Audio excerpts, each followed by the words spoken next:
Muchas gracias, presidente. Antes de la intervención, que no va a ser muy extensa, señor presidente, porque estamos terminando el debate del día de hoy y no es mi intención estirar el tiempo ni alargar el tiempo de la Cámara en esta consideración.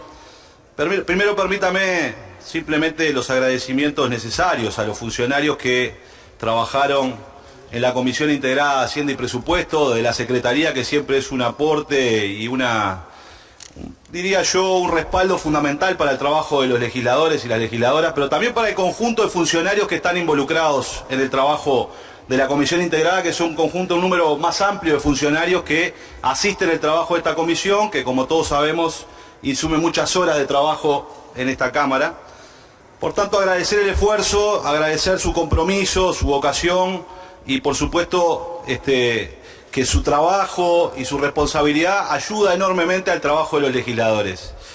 Quiero también extender este agradecimiento a las compañeras y a los compañeros del Frente Amplio en su conjunto, así como al resto de las bancadas que participan de la Comisión de Hacienda de la oposición, porque siempre las rendiciones de cuentas son complejas, generan muchos debates y yo creo que, además de que la presidenta que tuvimos fue una excelente presidenta que condujo el debate dando las garantías a todos, creo que también hubo una llamada a responsabilidad de todos los actores que estábamos allí para tratar de que esto funcionara y saliera adelante esta discusión política, que es una discusión siempre muy fuerte, siempre muy tensionada, que involucra al Parlamento Nacional en este tema.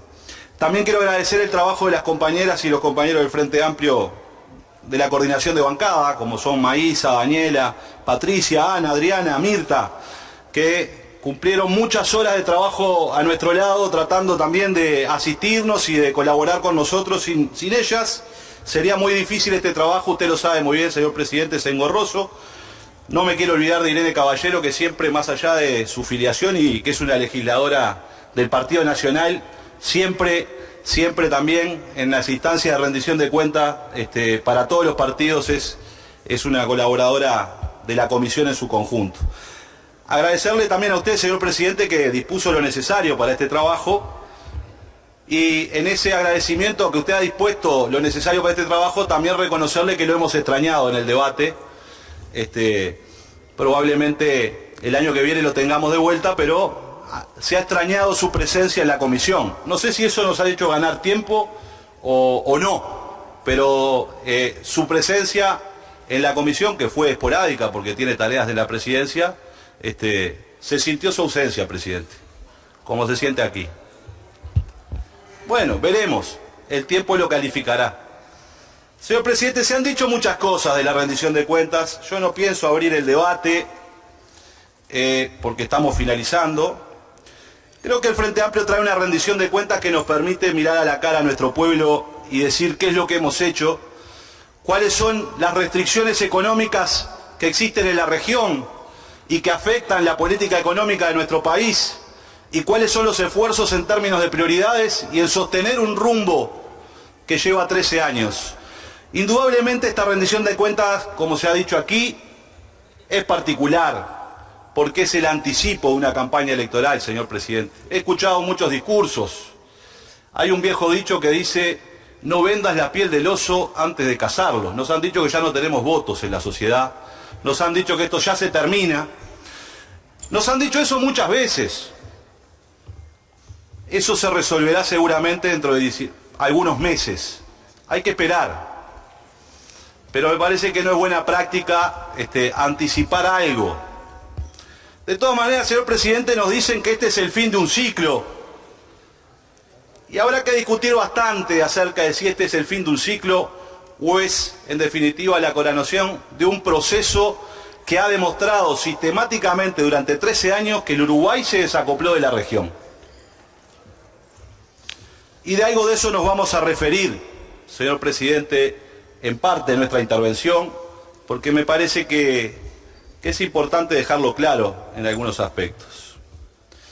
Creo que este debate de rendición de cuentas se inscribe en una disputa simbólica, en una disputa sobre el espíritu, sobre el talante, sobre las opiniones, sobre las emociones, sobre las expectativas de nuestra sociedad. Y el esfuerzo de varios señores legisladores de la oposición, algunos avesados legisladores, ha intentado encauzarse en ese sentido, a construir el relato apocalíptico, el apocalipsis del Uruguay. Estamos viviendo un momento apocalíptico, estamos viviendo un momento en donde hay una carestía enorme en el país, se cae todo abajo, se cae la estantería. El Uruguay no resiste más, el gobierno está cansado, se quedaron sin ideas. La gente está pidiendo sacarlos. Algunos piden que nos saque una dictadura, pero no en esta sala, por suerte. Otros lo piden y lo gritan por allí, que tiene que venir una dictadura militar. Independientemente de eso, señor presidente, es la disputa simbólica previa a un acto eleccionario, donde se definen muchas cosas y está dentro de las reglas de juego, en definitiva. Y está muy bien que la oposición se concentre en intentar convencer a los uruguayos y a las uruguayas de que esto todo se termina y que todo se acaba. Nos han dicho que esta es la peor rendición de cuentas desde el 2002. Yo tengo 9 rendiciones de cuentas o presupuestos nacionales en esta Cámara, señor presidente, pero tengo muchas más de militante social. Siento que ese discurso de que esta es la peor rendición de cuentas es una especie de discurso con pólvora mojada. Porque en el 2002 yo no estaba acá adentro, estaba afuera, rodeando el Palacio Legislativo, exigiéndole un cambio al gobierno, reclamándome a los legisladores que aprobaran un presupuesto justo para la educación, manifestándome en la calle porque teníamos una situación de carestía con el 40% de las personas viviendo por debajo de la línea de pobreza. El Uruguay estaba convulsionado, señor, convulsionado. Hoy estos discursos apocalípticos se dicen en la soledad de las barras de este Palacio Legislativo, cual retórica de autoconvencimiento, de intentar decir, como han dicho durante 9 años, que esto se va a acabar. Y yo creo, señor presidente, que el Uruguay viene transitando por otro camino. Por las calles que yo paso me cuentan de otras cosas. La gente es muy crítica, por suerte, el pueblo uruguayo es muy crítico. Y critican mucho al gobierno del Frente Amplio. Y tienen razones en criticarlo, sin lugar a dudas. ¿Por qué? Porque lo que uno quiere de un gobierno es que resuelva los problemas inmediatos que tiene la sociedad, las limitaciones que tiene, las dificultades que tiene, algunas de ellas objetivas y otras que son subjetivas en el sentido de qué es lo que va a pasar conmigo, mi familia y mis hijos en el futuro. Porque cuando uno vota, vota con eso, pone una lista, pone esperanzas, pone ilusiones, pone un montón de cosas. Por eso hay una disputa simbólica muy grande por ver en qué Uruguay vivimos. Porque eso condiciona, en definitiva, la opinión de la gente. Y, señor presidente, francamente en el Uruguay no vivimos en el primer mundo. Chocolate por la noticia. Desde que se fundó el país, vive en el continente más desigual del mundo y vivimos en el tercer mundo, señor presidente. Con muchas limitaciones, pero también con algunas innovaciones importantes producto del esfuerzo progresista y del impulso de los partidos tradicionales que llevaron adelante agendas progresistas en nuestro país, que ampliaron enormemente los derechos en el siglo pasado. Luego se borró con el codo mucho de eso, pero eso no viene a cuento. Entonces, señor presidente, claro que la gente siente que está mejor que antes, pero todavía no está como quiere estar. Porque en definitiva uno analiza su situación no en función de lo que tiene, sino en función de lo que desea tener. Y eso está muy bien porque es un impulso que nos lleva a los seres humanos a tratar de correr un poco más la frontera de lo posible para mejorar sustantivamente nuestros derechos, nuestras condiciones. Y eso se da en un marco del contexto internacional donde muchas veces nosotros no tenemos capacidad para resolver algunos de esos temas, señor presidente. Y está muy bien que la gente critique al gobierno del Frente Amplio por esas cosas, porque hay que ir a más. El problema es que la definición que tiene la gente, que es donde se tiene pata corta alguna de las discusiones, es si alguien ofrece un modelo de país o un modelo de estrategia nacional de desarrollo que brinde esas posibilidades. O si los modelos que pregonan algunos diciendo de que el Frente Amplio no cumple con todas las necesidades son los modelos que han fracasado en este continente latinoamericano con recetas ya aplicadas y aplicadas en estos momentos. Y esa en definitiva será lo que tendrán que resolver los uruguayos. Entre la continuidad y el cambio, entre el desarrollo de nuevas políticas y la profundización de las que se han realizado, o entre el cambiemos fácil, diciendo de que vamos a dejar todo lo que está bien y vamos a cambiar todo lo que está mal. Así convencieron al pueblo argentino y ahora alguno está pensando en que la verdad que la macañó, porque se acabaron los globos de colores y lo que vino fue el clásico y oportuno ajuste estructural de las cuentas y se descarga sobre los más pobres, sobre los trabajadores. Entonces, señor presidente, estamos en este contexto. Nadie había pensado que este contexto internacional iba a llevar que vivamos en un mundo complejo.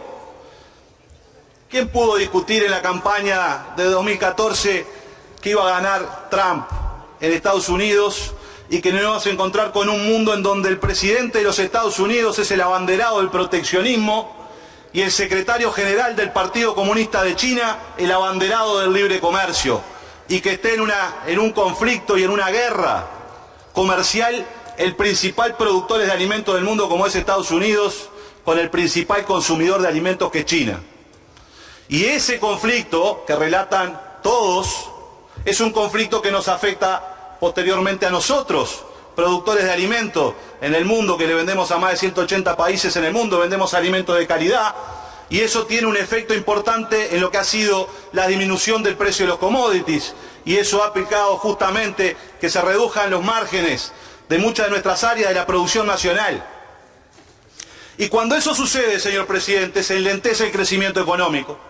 Ya no crecemos a tasa del 5% en promedio o el 7% en alguno de los picos de la era frente amplista, sino que crecemos al 2%. Pero casualidad, señor presidente, que del 2011 a esta parte, el Uruguay ha crecido en términos acumulados un 20%, mientras que la Argentina creció un 3% en términos acumulados y Brasil el 1%. Cuando esto pasaba en otras épocas, el Uruguay ya estaba hundido. Y hoy no estamos hundidos, señor presidente. El Parlamento no está rodeado, la gente no vive desesperada por esta situación, sino que vive en otro momento político. Y el Frente Amplio trae una rendición de cuentas que tiene restricciones económicas, y como cualquier padre de familia o jefa de hogar, sabe que cuando no hay tanto recurso económico tiene que definir y priorizar. Si le compra los championes, el vaquero y la campera a los gurises, o si le compra la campera y los championes para que tengan los pies secos y no pasen tanto frío, y remienda a los vaqueros. Y lo que estamos haciendo acá es eso, señor presidente, no cumpliendo todos los objetivos que teníamos proyectados, pero avanzando sí en un camino de incremento de los recursos y los derechos en Uruguay. Y eso es lo que estamos haciendo. El mundo, el país en el que yo vivo, señor presidente, claro que tiene problemas. ¿Sabe usted que una empleada doméstica hoy gana 82 pesos la hora? 82 pesos la hora por trabajar en el servicio doméstico seguramente no le permita tener un ingreso para tirar manteca al techo. Pero ¿sabe qué hubiese pasado si el Frente Amplio no hubiese convocado nuevamente a los consejos de salario? Si no hubiera habido un incremento real del salario de los empleados domésticos del 229%, es que hoy no ganaría 82, ganaría 24. ¿Y qué hubiera pasado con los limpiadores de este país? En vez de ganar 98 pesos la hora, ganarían 34 pesos la hora. Y no estoy hablando en términos nominales, estoy hablando en términos reales. Si fuera nominal, en vez de 34 serían 12. Porque ese era el salario que tenían estos trabajadores antes del Frente Amplio. ¿Y qué hubiera pasado con los policías? Ganarían 13.000 pesos, pero hoy ganan 30. ¿Y qué hubiera pasado con la gente que trabaja en seguridad? Ganaba 6.960 pesos y hoy gana 22.670 pesos. ¿Y qué hubiera pasado con los maestros, señor presidente? Ganarían 17.662 por un grado 1, 20 horas y hoy ganan 32.886. Y señor presidente, y un maestro con 40 horas grado 1 gana 57.533 pesos en este país. Y si no hubiera estado el Frente Amplio, seguramente ganaba menos de la mitad. Para los que hablan de que la gente se ha empobrecido. Cuando la gente mira su recibo y compara con su recibo del 2005, se da cuenta que eso no sucedió. Eso tiene patas cortas.